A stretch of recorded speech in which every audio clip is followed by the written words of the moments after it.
ఇందాక ఓటర్లు రకరకాలు ఉంటారు అనుకున్నాం కదా, అట్లాగే లీడర్లు కూడా రకరకాలు ఉంటారు.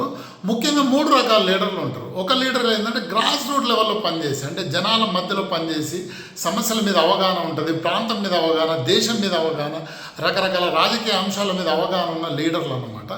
ఇప్పుడు వాజ్పేయి, అద్వానీ, మోడీ ఇలా వచ్చిన లీడర్లే.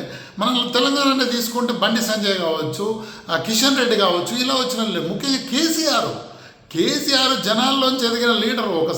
ఒక సమస్య మీద ఫైట్ చేసి లీడర్ అయ్యాడు.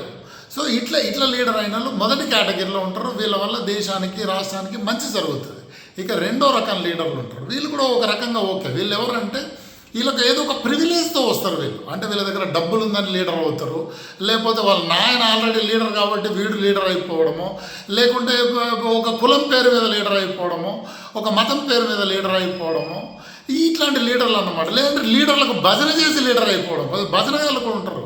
ఇప్పుడు కాంగ్రెస్ పార్టీలో చాలా ఎక్కువ మంది భజనగాళ్ళు ఉంటారు, ప్రాంతీయ పార్టీలలో కూడా భజనగాళ్ళు ఉంటారు. వీళ్ళు రెండో రకం కేటగిరీ.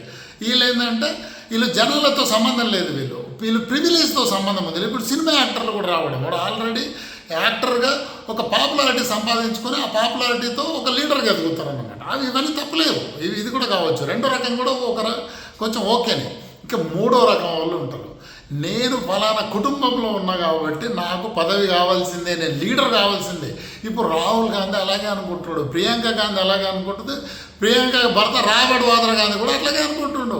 సో రాహుల్ గాంధీ తనకు తను పిఎం అనుకొని ప్రివిలేజ్ ఉంచుకోవడంలో ఆశ్చర్యమేం లేదు. ఎందుకంటే ఆయన దృష్టిలో ఈ దేశం ఉన్నదే మా కుటుంబం పరిపాలించడానికి. మోడీ ఎవరు?